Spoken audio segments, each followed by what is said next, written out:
Welcome back to the Vikings Playbook. I'm your host, Steve Hoikkala. And again, Sunday starts here with Vikings Playbook. And we have a great lineup of guests that we have coming up.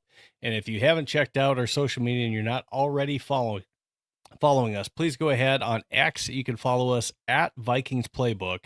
On YouTube, it's at Vikes Playbook. And then, of course, you can just search Vikings Playbook on Facebook, Instagram, and, of course, TikTok as well. As far as guests that we have coming up, if you haven't seen it already, Brevan Bane, host of Skolcial Network and writer for PurplePTSD, is on with me tonight. And then I have Kyle Georgery, and he's the senior editor at PurplePTSD.com and editor at the Vikings Gazette. He's coming up next Saturday.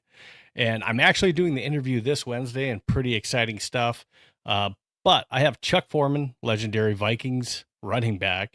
And if you haven't heard a whole lot on Chuck Foreman's career, please make sure that you tune into that.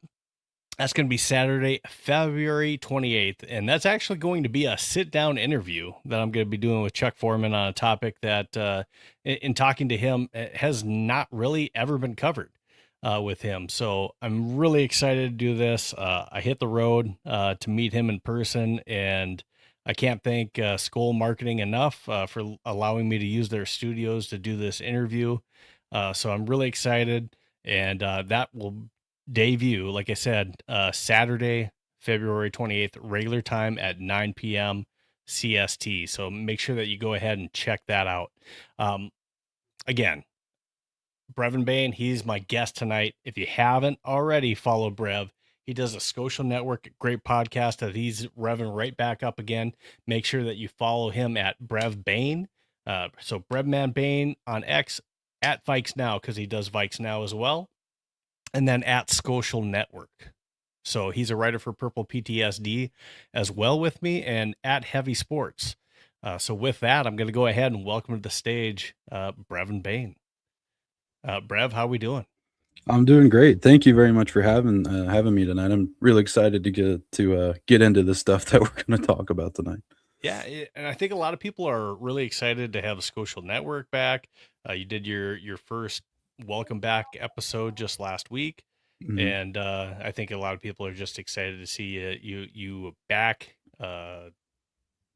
Whether it's writing or back on camera, I think that's all exciting as well too. Is there anything else that you got going on that you want to talk about or pitch?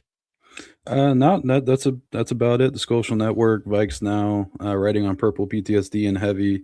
On PurplePTSD, actually, just tonight I had a draft profile go up on Malachi Fields, and I'm going to be pumping out draft profiles. I'm trying to give Vikings fans like a quick read on these prospects, because I know going in and scouting these guys for the draft can be a pretty daunting and time-consuming process. So I'm trying my best to streamline that for everybody. So definitely go check those out if you're wanting to get some coverage on some of these prospects we want the Vikings to take in April.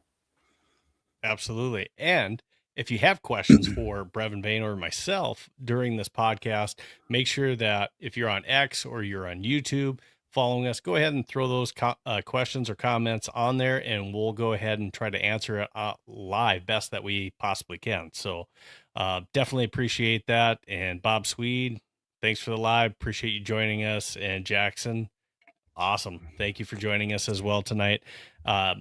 Good topics that we have to cover tonight. And really, I just want to cover it one more time. We mentioned that both Brev and I both write and cover the Minnesota Vikings with PurplePTSD. So if you haven't, go ahead and check them out as well too. PurplePTSD.com. Go ahead and check out all the great writing from either myself, Brev, and all the other writers over there at PurplePTSD.com. All right, well, let's go ahead and jump into some of these topics that we have to cover today. The very first one that we're going to cover tonight is going to be just the barrage of different quarterback rumors that we've seen. And thoughts on who the best fit is. Now, I do have a video I do want to play you because, we've seen the different quarterback options. Kirk Cousins been rumored. Derek Carr's been rumored. Now, today I saw this, and this is what John Randall had to say about those two. I mean, Derek Carr.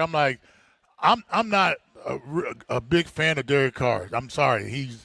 He retired, or he was saying he wanted to come back, then he retired on the guys. It's like the Kirk Cousin talking about Kirk Cousin coming back. I'm like, dude, we've been down that road. No, move on. We want to move on from you. You're trying to say the right things, but you're not bringing in the right thing. You haven't won maybe one playoff game. I'm like, I want more. And if it's finding a quarterback, maybe he's not that great of a quarterback, but a guy who can manage on the offense. But we want somebody who can do that. Now, when you see those comments from John Randall, and of course his voice carries a lot of weight, talking with Purple Daily there, he says, like, we've been down that road with Kirk Cousins. And, one of the comments I've had, at least on the Derek Carr conversation, now, when he got injured with the Saints, it was a shoulder injury to where he tore his labrum. And then he had, as it was listed medically, a degenerative a shoulder injury with his rotator cuff. Mm-hmm. So he's got, not only has he been out of the game now for, let's call it 2 years, and at the same time, he went out on his throwing shoulder, 2 separate injuries on his shoulder. Now, supposedly with the interview he did with his brother on his podcast, it's healthy, but when you look at the stats, and this is just my opinion, stat-wise, he's never been even better than Kirk Cousins. He's kind of been a Kirk Cousins light. So what interest, if we're not interested in Kirk, who knows the system and the offense and has at least been here and has, some of the relationships, why would we go to Derek Carr? Yeah, I don't know. I understand with Kirk mostly, like, he knows the system. You kind of know what you're getting and everything. So, like, if Kirk was to come back, I'm not by any means like, let's bring Kirk back, but I don't know if I'd really lose a ton of sleep over it, just because, like, if you're Kevin O'Connell, you're going into a hot seat year. Like, how many great options do you really have to be your quarterback that is theoretically going to save your job this season? With Derek Carr, that one doesn't really do anything for me. Like, I've always liked Derek Carr. He's always been fine to me. Definitely had his best years, in my opinion, with the Raiders for sure, kind of in like that mid-late 2010s era. But yeah, like, if you had to choose between the two, like, I would probably, even coming off the Achilles and everything, I'd probably choose Kirk. Would I necessarily want either of them to be the quarterback of the Vikings in 2026? No. And Not I'm really. in the same camp there too. Yeah. Now, some of the other quarterbacks, that have been talked about with this, and yes, there's all kinds of names that have been thrown out there, but just to highlight a couple of the other big names that have been out there, and that's Mac Jones and Kyler Murray. Obviously, Mac Jones was rumored earlier. He had, I want to say it's about 7 games he played for the 49ers this year. And he played in 11 games this year at the 49ers. So he threw for 13 touchdowns, 6 interceptions this year. And, at least winning with that team, he managed it well to where they were able to win several games during that stretch with the 49ers. So it was rumored that, hey, maybe a second, third pick that he could be had. And before we move on to Kyler, let's just start with Mac. What's your thoughts on Mac Jones? Mac Jones would definitely be, again, there's no super great quarterback option out there, in my opinion. But on that list, Mac Jones would be up there. Because the thing that sucks about getting Mac Jones, and it's been reported that the 49ers don't want to let go of Mac Jones. I think there might be a little bit of smoke screening there. With Mac Jones, you're gonna have to give up some kind of trade draft capital in order to acquire him. But the green light, the brighter side about the Mac Jones thing is that he would only be on the cap next year for like $3 million. And that's for sure cheaper, unless you just roll with McCarthy, of course. That's probably going to be your cheapest option for your quarterback one in 2026. Yeah, with Mac, again, it's not something I'd be like super excited for, but I would feel comfortable with him leading the team. I wouldn't feel great. Like, I don't think there's an option here, McCarthy included, that's going to get you to a Super Bowl and win it in 2026. But I think Mac Jones could get this team just by probably to a playoff berth. All right, so now we move on to Kyler Murray, who's been, it almost seems like a propaganda campaign. Yeah. This last week has been a flurry of, could you imagine the Vikings offense with Kyler Murray? Yeah. And now, when you break down just Kyler Murray's time with the Cardinals, he never broke 30 touchdowns passing. He never broke 4,000 yards, so he's not that guy. Kirk did that multiple times. So you're not getting that type of passer. What you're getting is an individual that can run a little bit with the ball, and he can extend plays with his legs. But that's really his game, is getting outside of the pocket and hoping that your receivers are able to get loose to extend and make plays. And that can be dangerous. He's crazy athletic. It's just, and I think Ben Lieber probably broke this down the best. He's super athletic, but as far as a fit, he's not a great fit in the offense. What's your take on Kyler Murray? Is he a good fit? Is that somebody who we'd maybe want to see? Yeah, so he would actually be, and maybe I'm falling for a little bit of the propaganda here, but I just think it would be fun. Again, I don't know how many options are going to get you to a Super Bowl victory next year, but I'd be lying if I said I didn't think that Kyler Murray in this offense would be really fun. Maybe he's not the best scheme fit for the offense, but in just terms of watching the game, and kind of raising that ceiling on the offense a little bit, I think. And a lot of that is Kevin O'Connell and everybody's confidence in him to guide a quarterback in the best direction. Because like in defense of Kyler, he's never been a great quarterback. He's always been in that mid tier, but like he was obviously much better when Cliff Kingsbury, an offensive play caller, was there in Arizona. The Jonathan Gannon hire, as much as I love Gannon as a coordinator, he's not a head coach, and that kind of got proven. But that hire never made a ton of sense to me if you're committing that much money to Kyler Murray. So thinking that Murray, maybe just a change of scenery in a new offense with the weapons that the Vikings do have, I would be inclined to think that there's a decently high ceiling there. And if the beautiful people watching this have watched Vikes Now, because I know it got reported a day or two ago that my good buddy Phil Mackey said Kyler Murray has interest in coming to the Vikings. If you watch Vikes Now on the Skolcial Network, you would have known that last week because I reported that then. And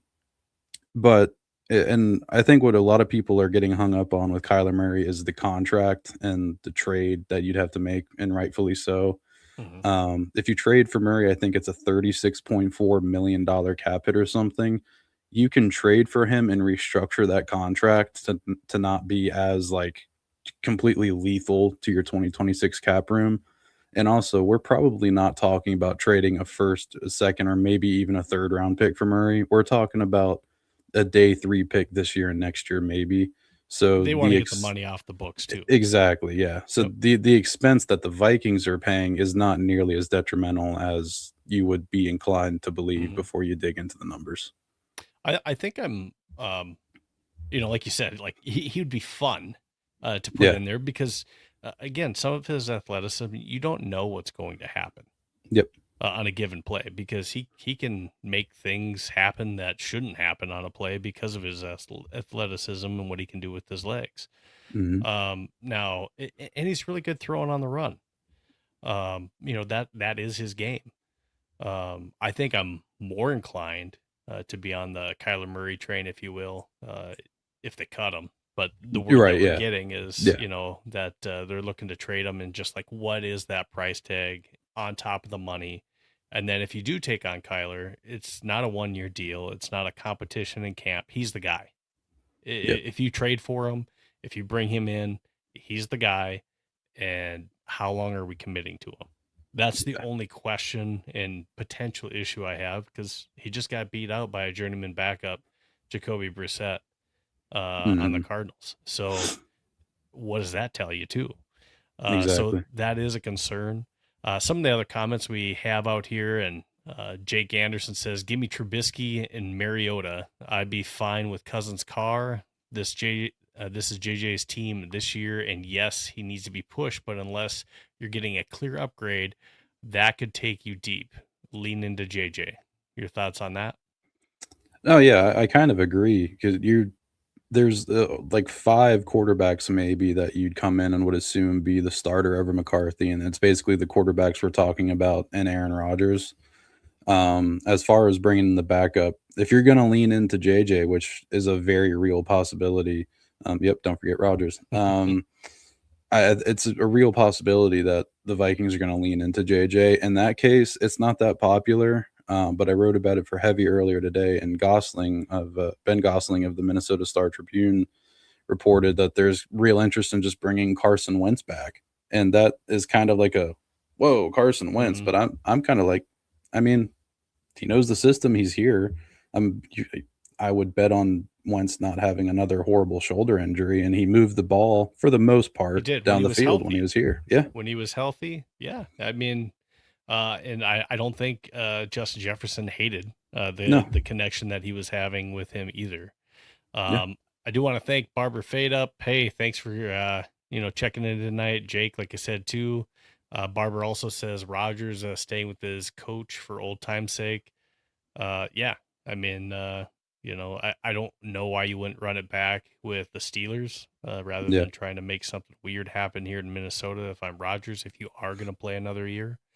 So I don't know if that necessarily makes sense.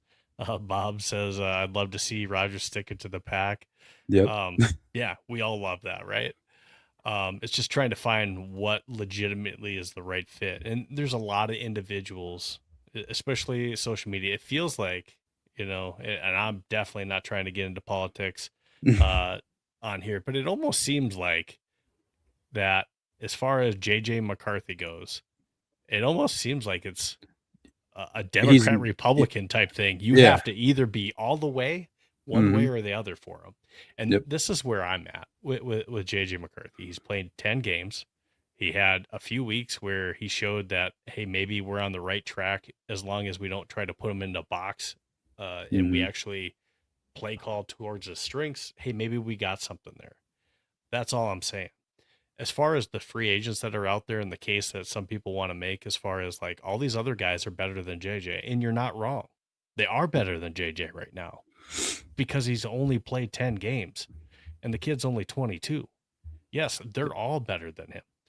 But is his ceiling higher than some of these individuals?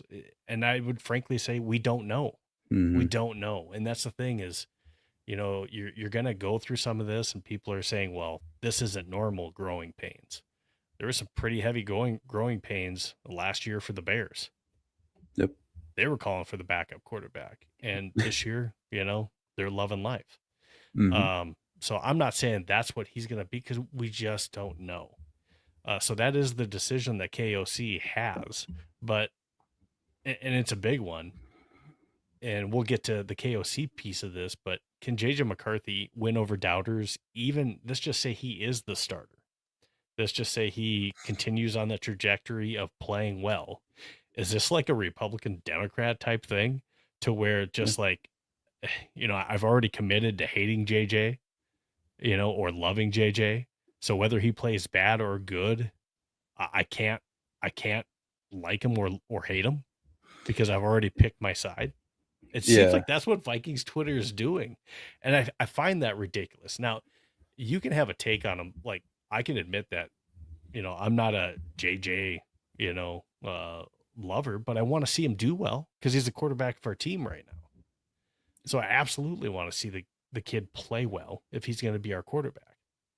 If he's not playing well, and if it's fair criticism, I'm going to let the kid have it. But yeah, I want to see him succeed. But Yeah. if he does well, are people willing to give him flowers?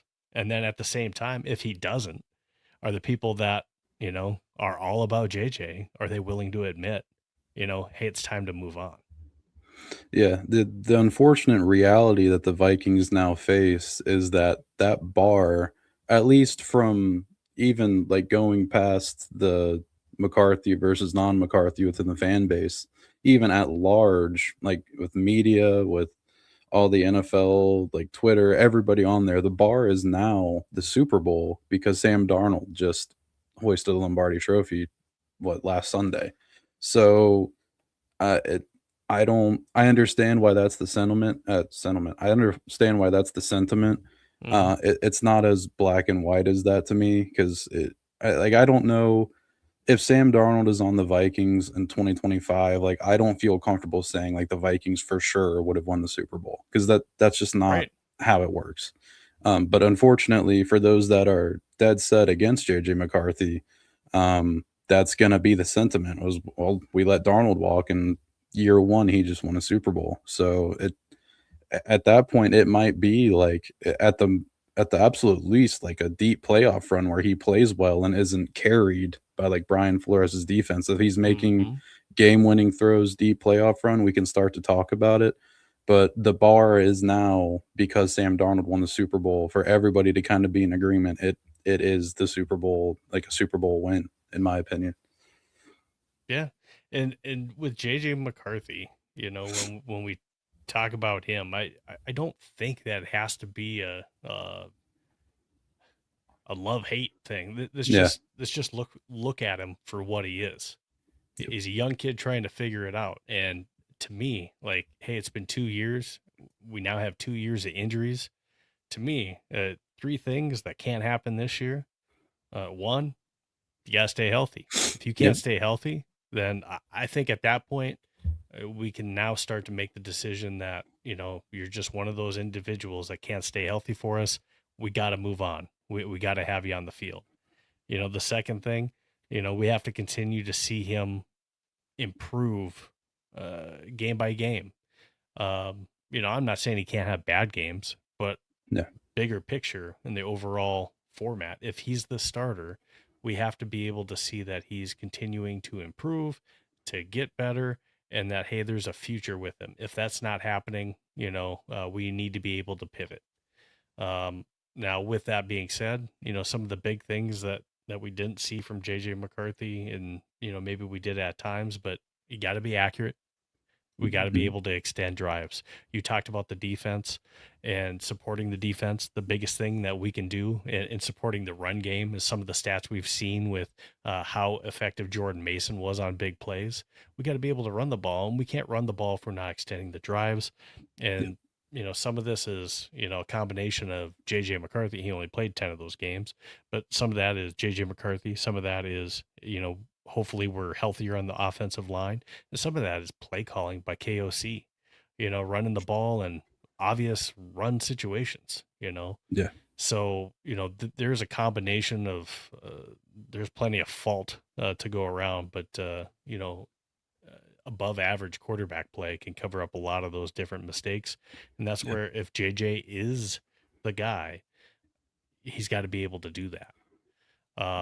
Barber Fade Up says JJ will bounce back in a good year like May, Nix, and Williams. I don't know if that's the case. I hope that that's the case. That would be great. But can he stay healthy for a full year?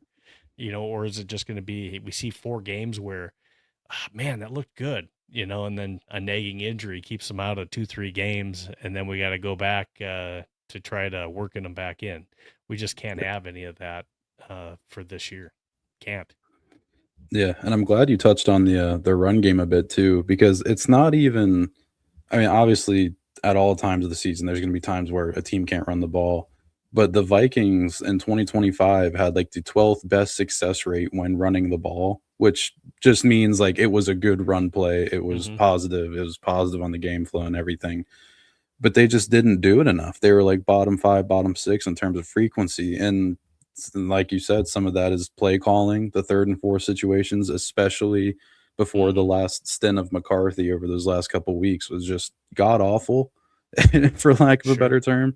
But a lot of that also is if McCarthy's getting sacked and not keeping the offense in the green and we're getting behind the script, then like you can't run the ball. So, and if you're somebody who stat box watches, and that's how you determine the success of a football game, and you were to look at our running game, be like, man, that's miserable. yeah. But then when you break it down, it's, well, how come you didn't run the ball more? Exactly. You were having success. And you could see it even on the field. We'd have stretches where we were having success and then we would just disappear. We would stop doing it. And we were having success, even with all those different offensive line combinations. Justin School in there yet. We were still having success, and moving different people around. Jurgens is in there. Brandel's in there. We're still having success. Going on to the next topic. All right. So with JJ McCarthy, we saw reports of they want him to have a big offseason. So, talking about his mechanics, they're talking about his accuracy, they're talking about him being a better leader, maturing, all that stuff. Okay. I think that's all to be expected. You can put it in words and be like, wow, that's a lot that he has to do. I think that's something that you want all young quarterbacks to do. But I think realistic expectations, let's talk about those.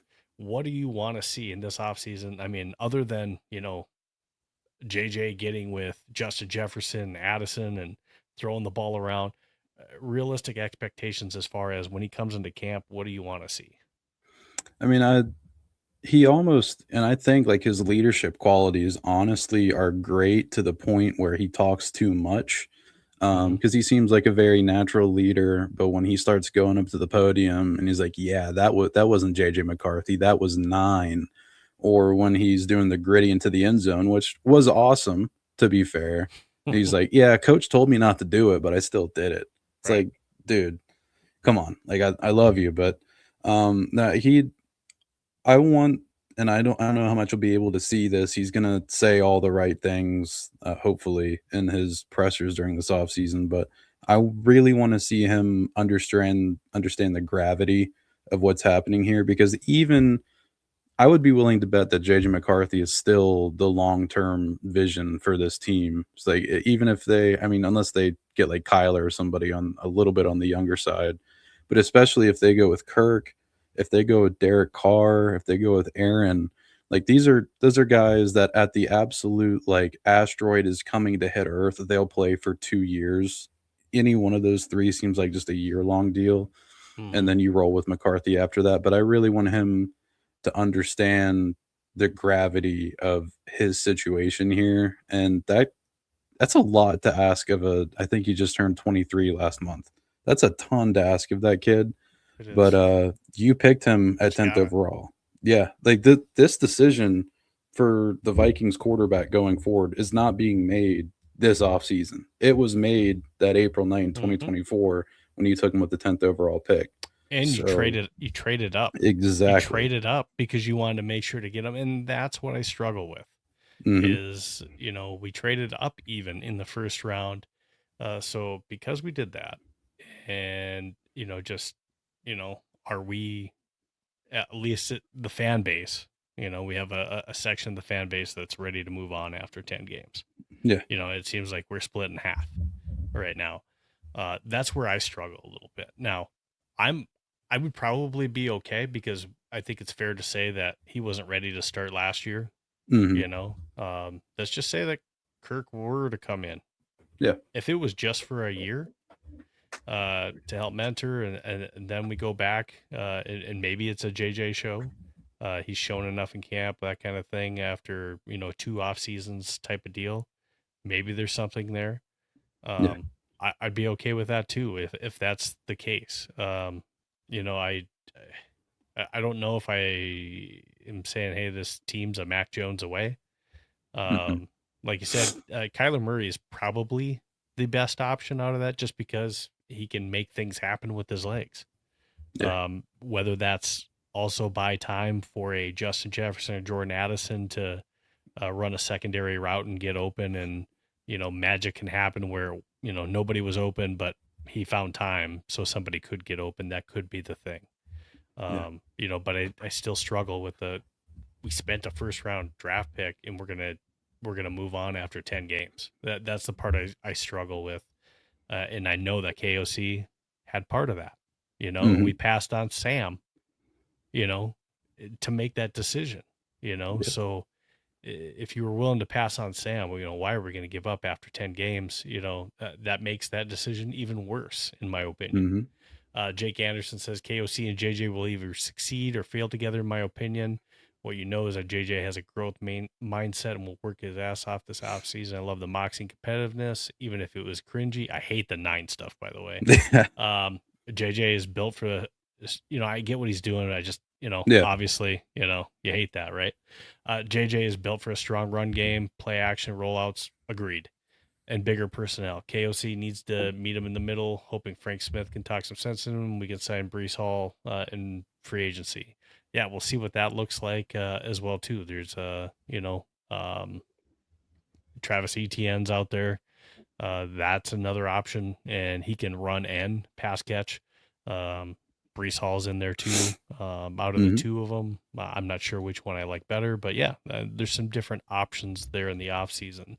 But whether it's JJ or whether it's, one of those 4 quarterbacks that we mentioned or somebody that we're not thinking of, let's just say it's not them. That brings us to, topic 4. JJ or not? Does KOC need us to get in the playoffs? And does he need a playoff win in 26 to possibly not lose his job? Because I firmly think he was in the hot seat. I wrote an article before Kwesi was even gone, saying they're both in the hot seat because of the situation. And, that Kwesi was obviously in the hot seat. I wasn't predicting him to be fired when he was. I thought at least it would go into 26 because of the extension, but things change. But I don't think that Kwesi's departure changes the fact that KOC was firmly part of that decision and that he is still in the hot seat this year.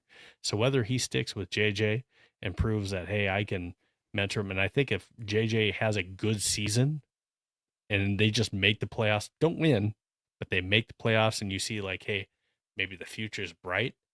And Kevin did a good job trying to get him to where he's more accurate. Justin Jefferson's having a decent season, all that good stuff, to where offense is starting to roll a little bit better, but just like, hey, tough loss in the playoffs.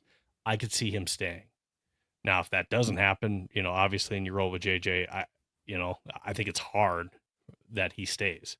But let's just say it's Kyler Murray comes in here and we don't make the playoffs. Is he still the coach?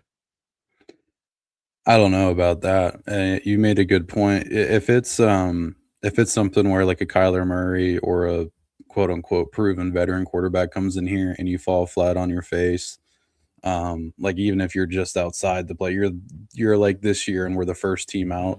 That changes a lot. And I think raises the chances for him getting let go. Those go up a lot. My take on it, because like you see online, like, like Kevin O'Connell needs to win the Super Bowl to keep his job. He needs to win 2 playoff games. What you were saying kind of resonates more with what I think, to where I don't think you can really quantify how many playoff games it'll take for Kevin O'Connell to keep his job, because there's bounds and heaps of context missing in that. So if they do roll with JJ, which right now, if I had to bet money, just because we haven't seen anything happen yet and we won't for a month, my thought is that they will roll JJ and bring in a veteran quarterback, or just re-sign Carson Wentz and run it back. If it all depends on that trajectory of JJ McCarthy, God willing, the kid stays healthy. So if there's promise to the offense and they get in the dance and they lose in the first game, I think KOC would stay through that, but it only makes his seat way hotter next year, because then next year becomes the year that you got to go deep this year. That's when I think you can kind of say that he needs some playoff wins to to stick around here, because then that would officially be 5 years without a playoff win. And I was the guy 5-6 years ago. I mentioned this on Rap Show the other night. Like, I was calling for Mike Tomlin to be let go way long ago. That dude went 10 years without winning a playoff game. And Kevin O'Connell does not have that kind of pull that Mike Tomlin has in the Steelers, or had in the Steelers organization. So, yeah, it's much more on his plate. He's going to have, I guess, way more of a voice. Like, he was part of the collaboration before and everything, but he's going to be much more of an emphasized voice on roster decisions and management and everything this offseason. So, like, the 2026 Vikings, like, if you thought the Vikings were his team before, like, this is his team. You this go are around making the decision. It's not B-Rob. It's not Rob Brzezinski. Sorry, Rob B. It's not Rob B making the decision.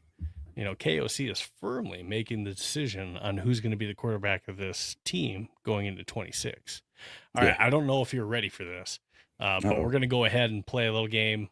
First time we've played this, but we're going to play Cut, Trade, and Restructure. So welcome to Cut, Trade, and Restructure with Brevan Bane. All right, so we're gonna play. Yeah, well, I did a little radio time, but let's go ahead and play Cut, Trade, Restructure. Here's the guidelines to it. You don't have to cut, you don't have to trade, and you don't have to restructure, but you have to pick one of these for the list of players that you're given here. So I'm going to give you the opportunity. There's going to be a few different sets of different players, and you tell me where they need to go. So for our first up, we're going to have TJ Hockenson, Jordan Addison, and Jonathan Grenard. And with that, Brevan Bane, do you cut, trade, or restructure TJ Hockenson? I cut TJ Hockenson. Goodbye. That's the easy. That's going to be the easiest one of this, by the way, for me. Okay. And what about Jordan Addison?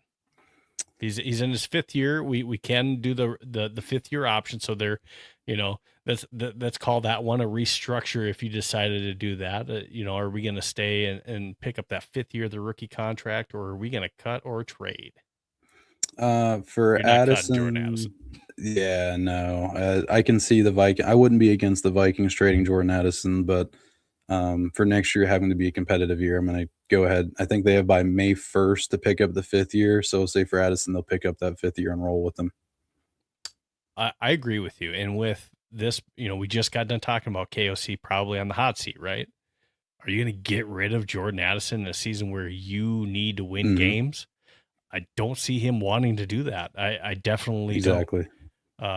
You know, and let's just say that, you know, and Barber Fade that brings up it, you know, cut TJ, you know, and you talked about it. Yeah. So if TJ's not here, we can't get rid of TJ and Addison in the same year.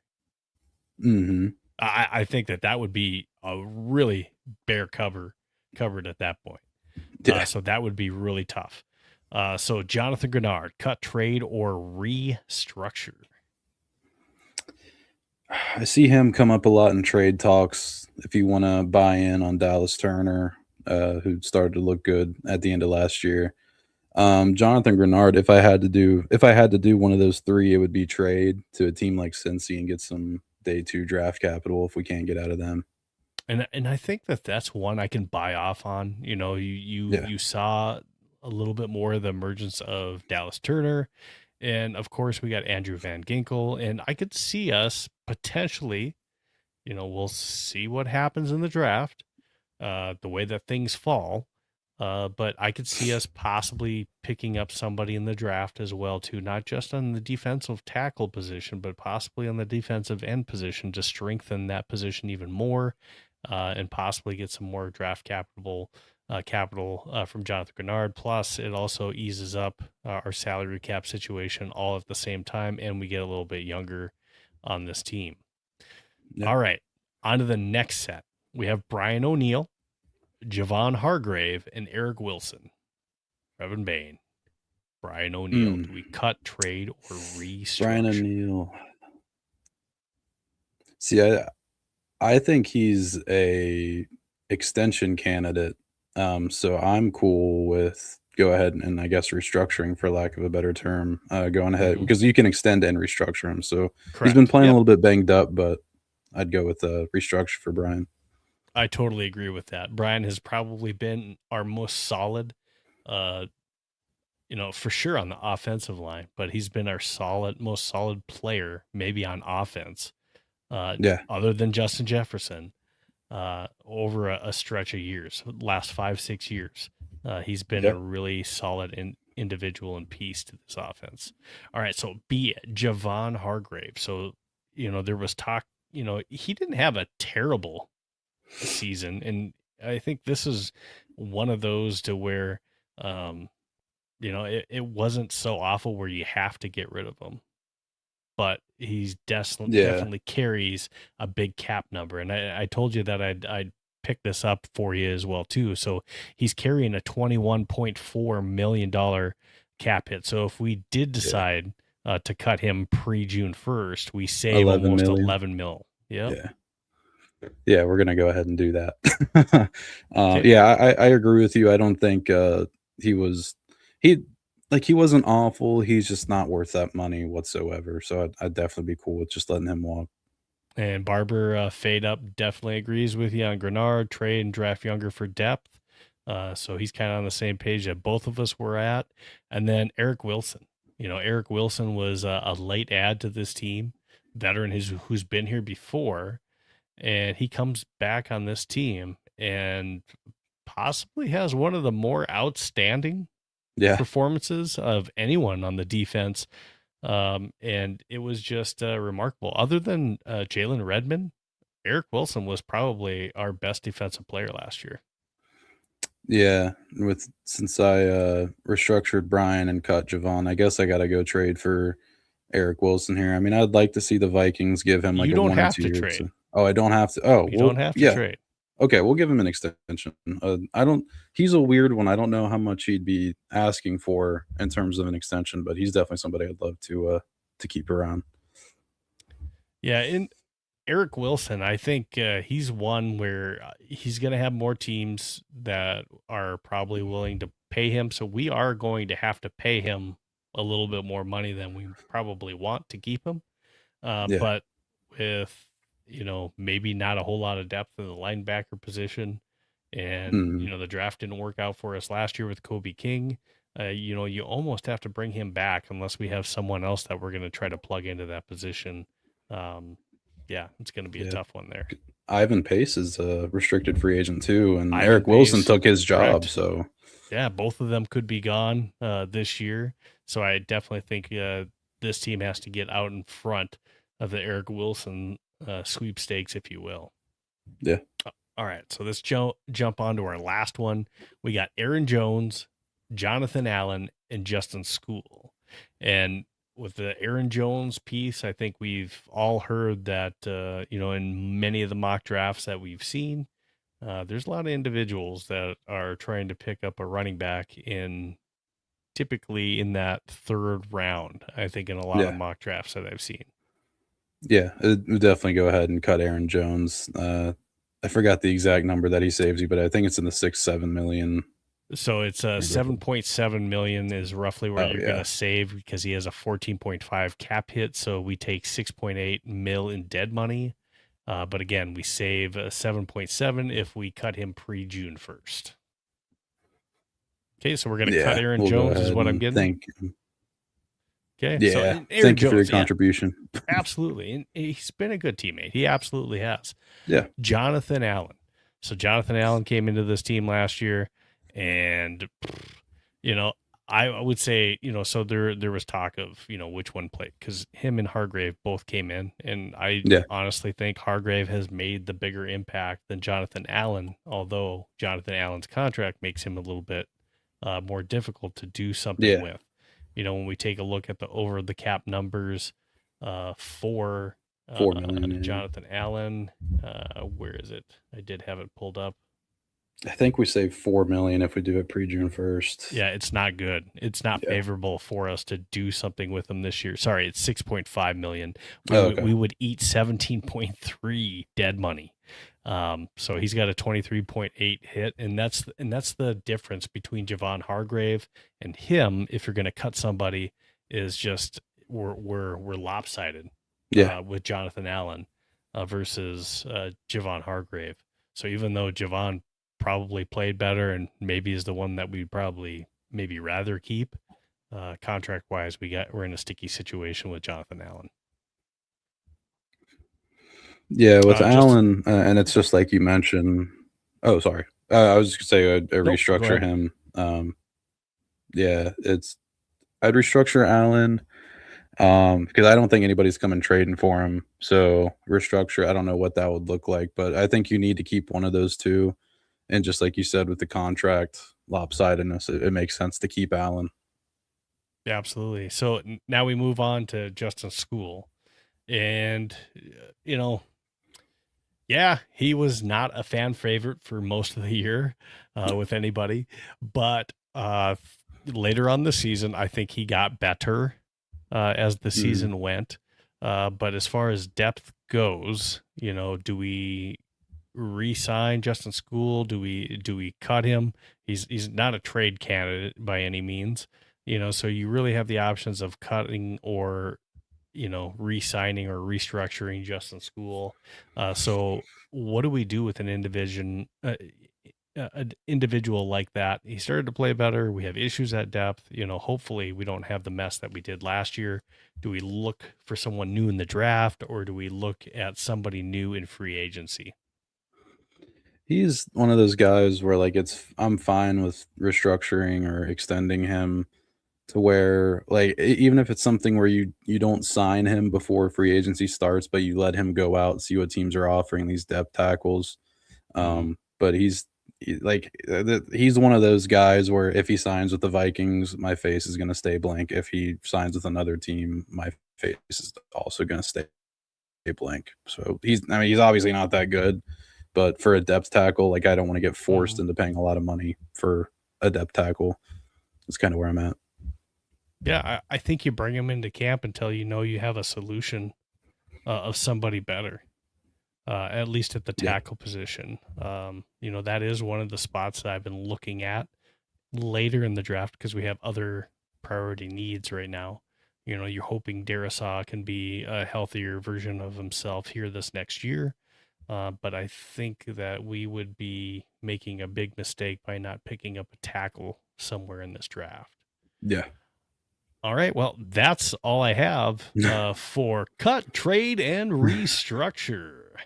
So that I don't have any sponsored segment for that, but yeah, thanks for playing that. I think that was fun, neat, and at least something a little bit different. Yeah. So we have, of course, something that you've all been waiting for. I'm sure those of you out there want to see it. We have mock drafts. So mock draft time with Brev. We're going to go ahead and jump into it. I'm going to let him tell me how to drive with his mock draft. And I think we agreed on we're going to do a 4-round mock draft. So we're going to get into round 4 today. So last time with Dustin Baker, we did a 3-round. We're getting into round 4 now with Brevan Bane. So let's go ahead and pull that up and see what we get through 4 rounds with what Brev wants to do here. So let me go ahead and pull that up. Sweet. And we're going to go just like this. All right. So we're going to go with the Vikings. We're going to go 4 rounds. Do you want to mess at all with any of the advanced settings? Or do we want to jump right in? It looks good to me. With the default settings. Yeah, that's cool. All right. So we're going to go ahead, enter the draft. Start it. And at pick 18, who we have available, as you can see, I think you can see good on my screen what we have up here, at least who just went off the board. We did have, so your hair is safe. It looks like you went fairly early. Mansour Delane went at pick 10. Jermod McCoy is somebody I've also had my eye on. Same with Alec Lewis came out with his mock draft with Jermod McCoy, even coming off of an injury, possibly going to us. But so you see a few corners as Avion Terrell. We get sniped if it was a corner for us, if Terrell was the pick. And what you're left with is Kedrick Folk. He's an edge out of Auburn. Caleb Banks, a defensive tackle out of Florida. Boston. McDonald's a tackle. And Kenyon Sadiq is out there at tight end. Now we have a few different trade options out here as well. It looks like a possible option would be the Cowboys that's interested, the 49ers at pick 27, or the Titans at pick 35. So we do have some different options if you don't like who's on the board. And you did mention that you possibly I are do kind of like the interested. prospect of a trade down. Okay. If you did trade down, are you looking to trade with the Cowboys at 20? They only have 20 and then they jump to 112. If you go to 49ers, they do have a little bit more flexibility with the trade. Yes, you're trading back to 27, but they do have some better picks that you can possibly get back in return. Yeah. Sorry, I think my internet lagged a little bit right there. I do like the prospect of trading down with San Fran. See what we can get out of them for 27. Okay, for 27, you're probably gonna get. They won't give up. Ooh, well, you can get 58, so you could get 27 and 58. Yeah. And I don't think that's a terrible deal. No, I love that something actually. like that. Yeah. So that's. I mean, maybe you get 171, but if we're being realistic, let's say we're gonna get 27, 58. Yeah, I like that trade. Okay, let's go ahead. Trade has been accepted. So we're back to 27. Kenyon Sadiq is still on the board. Let's just look to see who went off the board. So Falk, McDonald, Banks are now off the board. Conception, CJ Allen, and Lemieux just went off the board. But Kenyon Sadiq is available. And for our needs, running back, center, and DB. These are kind of the options. You do see Brandon Sissy that I've seen also mocked to us. Yeah. Different drafts that's available. I'm gonna take Brandon Sissy. He feels good at 27. I'm not super in love with him, but he feels like a good pick here. I actually do have an article coming out on Purple PTSD. I finished up before writing the show, a draft profile on Brandon Sissy. So definitely go be sure to read that. But he's a little raw in zone coverage, but for a Brian Flores defense, I mean, I trust him to shore up a corner, and he can play good man, has good fluid hips. He's really fast, so I like that right there. All right, so we've made the pick, and I do like that pick for us. Getting Brandon Sissy at that, and hey, we were able to trade back. We got a corner yet in the first round, and we picked up 58, which is good value. I don't hate that at all. Some different individuals. You do see that somebody's been mocked to us. Safety Emmanuel McNeil Warren is off the board at 41. That's Colton Hood, another cornerback out of Tennessee, is now off the board, and AJ Halsey out of LSU is now off the board. That's safety. So who we do have on the board is Keontae Scott. He's a cornerback if you're wanting another. Jake Golday at linebacker is out there. D'Angelo Pons is out there. But are you wanting to go back to back cornerback, or is there different positions that you're kind of looking at here? I'm not gonna lie, just looking at where the cornerback room is right now, because you have on contract your top two are Byron Murphy and Isaiah Rodgers, and Murphy might be a restructure candidate this year. Exactly. Yeah. So I really don't hate the Vikings going back to back at corner. I forgot to mention I will be in Pittsburgh for the NFL draft actually, so I'm really excited for that. So if they were to do this, I'd be very excited. I'm gonna go because admittedly, I haven't done a ton of work on Keontae Scott, so I don't want to lie to anybody and pretend like I know about him. I'll go with somebody I know about a little bit more, who's D'Angelo Pons. I was kind of thinking that's where you were going to go. Yeah. He's a little bit undersized, but you can't argue with the results. He puts himself in good position to make plays. He's a ball hawking guy where he's a playmaker. And that's kind of what you've seen with D'Angelo Pons. He plays big, and I like that. Mm-hmm. All right, so D'Angelo Pons. So we've went just to recap: Brandon Sissy at 27, D'Angelo Pons at 49. Our next pick coming up is at 58. Just off the board is who you saw here. So not a whole lot of different names that we saw come off the board. We've taken two corners, and we still need, as far as needs go, running back, center is also a need. We see Jadarian Price staring right at us. I've seen him mocked. Kamari Ramsey at safety. We possibly need one or two safeties in this draft. Connor Liu at center, also available. Yeah, I think as soon as I saw him, I kind of knew I wanted to take Jadarian Price out of Notre Dame here. Kind of, I guess, not unsung, but you don't hear as much about him because, of course, Jeremiah Love went to Notre Dame and is going early in the first round. But physical, nasty runner that I would love to see paired up with Jordan Mason next year. All right. Well, so we've now went corner running back. Interesting that Emmett Johnson just went off the board and that Jonah Coleman is still available here at pick 82. But Michael Trigg, Jonah Coleman, Garrett Nussmeier, Jennings Dunker. Love that dude with his, just looks like he should be an offensive lineman. As far as his play, I can't, he just looks like he looks the part. Kieran Crawford, Justin Jolly that's out there, and Chris Brazel. Any of these names looking like somebody you want to go with? So Dunker is somebody that's interesting. I won't take him here just because he's got his arms are a little short, so there's not the guarantee that he could really play tackle in the NFL. I think he could more kind of be a guard in the Vikings. Dustin said this too last episode. He was like, "Oh my God, we're set at guard. I've never said that before." But I don't think the Vikings need a guard. But I will say in 2024, I was right about Jalen Coker being good. In 2025, I was right about Harold Fannin Jr. being good. So my call out for 2026, Brev stamp of approval, is wide receiver Malachi Fields out of Notre Dame. Big, physical, go up and get it. Doesn't create a ton of separation, but he attacks the ball. He's got a natural ability to feel out zone coverage, and I love him. If you let Naylor walk, I love thinking Jefferson, Fields on the boundaries, Addison working out of the slot. That would be, gets me a little riled up thinking about it. And, you mentioned it, so Naylor is possibly out of the picture.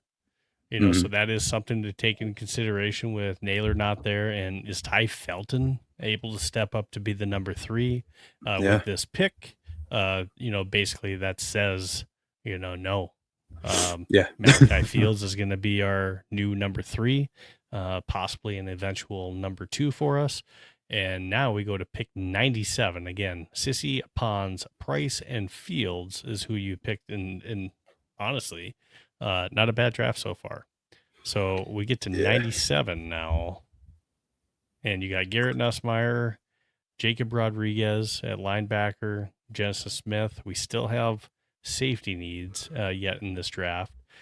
Potential linebacker needs, depending on what happens at that position.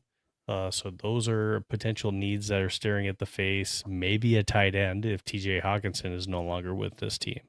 And that doesn't mean we have to fill it through the draft. There is a free agency period that opens up even before the draft. So we will have some different mocks after that free agency period begins March 11th. Yeah, I'm not going to go with them here, but Garrett Nussmeier would cause a bit of a stir on Vikings Twitter. You said it was safety need. Genesis Smith is somebody I'd consider here. I do like Sam Roush, the tight end out of Stanford, but here I'm going to go. He's a bit of a draft darling on Vikings Twitter recently, and I'll buy into the hype with Jacob Rodriguez, linebacker out of Texas Tech. I think I comped him on Rap Show of being like Ivan Pace Jr., but way better. Just to where he's good against the run. He's got good pursuit. He'll go sideline to sideline, high motor.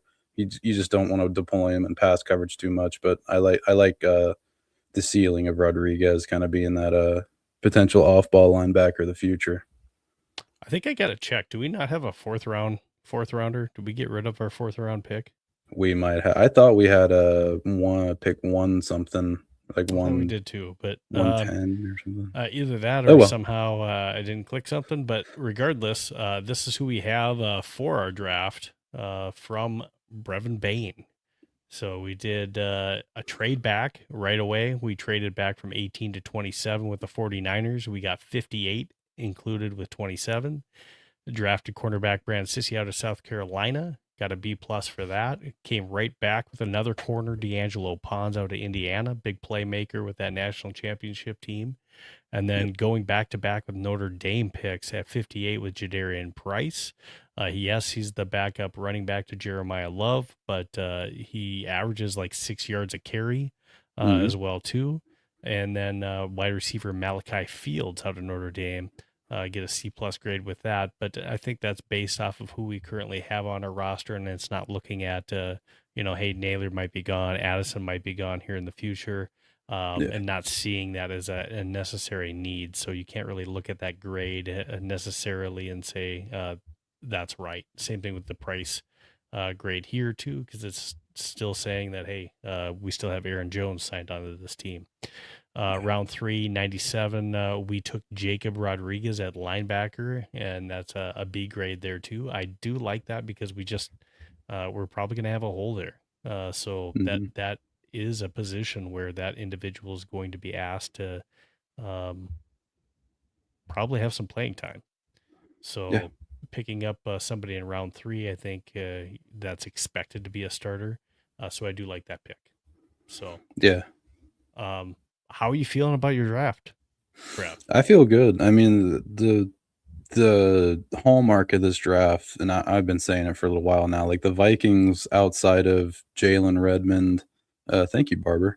Outside of Jalen Redmond, outside of Dallas Turner, like there's almost zero young talent on the defensive side of the ball. So this draft has to be that you got to go get young defensive talent. That's why I love the prospect of the Vikings trading down, almost akin to the 2022 trade with Kwesi going back. Although I hope it's not that, but just the same style of where you're picking up more kind of in that second round range, because this draft isn't super blue chip heavy, I guess, for lack of a better term. But yeah, I like a lot of the round 1 or round 2, round 3 kind of day 2 guys a lot in this draft. And yeah, the next year's draft is going to be the really, really, really fun one. And hopefully we're not picking that high. Right. And so this is fun. I love mock drafts. I love doing this. I've offered this already on X. So those of you followers out there, I did see somebody out there that says, Bob Sweet says, I want a mock. If you want to do a mock draft with me, I plan on at some point scheduling a date where we're going to do a bunch of mocks with you guys, the followers, fans. So I want to bring you on and let you guys pick some different mock drafts. I would prefer that you have a mic camera that I can bring you on, but I want to bring multiple individuals on here and just get some different mocks going to see what your thought process is as far as what you think the Vikings need, because all we are doing here is speculating. We don't know what the Vikings big board is. This is our outside view as far as what we think the Vikings should prioritize in the draft. But yeah, it's fun to speculate, and what could be, for the Minnesota Vikings here coming up in the 2026 draft. So if you're interested in that, please make sure that you hit me up either at Vikes Playbook, or you can hit me up at Steve Hoikkala on X. And I'll kind of put you on one of those spots as long as you have a good cam and mic, and we can get that set up and the date works out for you. Those are kind of some of the main topics that I wanted to cover with you today, Brad. Do you have anything else that you wanted to talk about? Nothing off the top of my head. I mean, if you wanted to go on for another 8 hours, I could tell you about how much I want the Vikings to cut TJ Hawkinson this offseason. Sure. We got to go to bed at some point. Sure. No, I mean, that really sums it up. I think that's kind of, we covered all the main points of the offseason pretty much here tonight. Well, this was awesome to have you on. I mean, obviously, with Skolcial Network starting back up too, if you're ever looking for a guest, you can definitely count me in for that. Yeah. And if you guys haven't already, again, follow Brev on social media. That's at Skolcial Network. If you're looking to follow him there, at Vikes Now as well, and at Brevan Bane on X as well. So again, he does a Skolcial Network, Vikes Now, writer for people, PurplePTSD.com, and Heavy Sports. So Brev's pretty active as far as covering the Minnesota Vikings as well too. So we thank you for that. And yeah, just again, thank you for coming onto the show, playing a game show with me and doing a mock draft. And I think this is definitely fun for our followers as well too. So definitely appreciate everyone else that's out there that's watching, but please make sure that you go ahead and follow us, whether it's Brev, whether it's myself out there with Vikings Playbook. Definitely make sure that you're supporting the things that we're doing, because we want to keep bringing you guys Minnesota Vikings coverage. So please make sure that we're doing that. And can't thank you enough for joining Brev and I and talking some Vikings and sharing that with you guys. So again, this is Vikings Playbook. Your Sunday starts here with us. And until next time, Skol Vikings, and thanks again, Brev. Appreciate it, brother. Thank you very much. Thank you.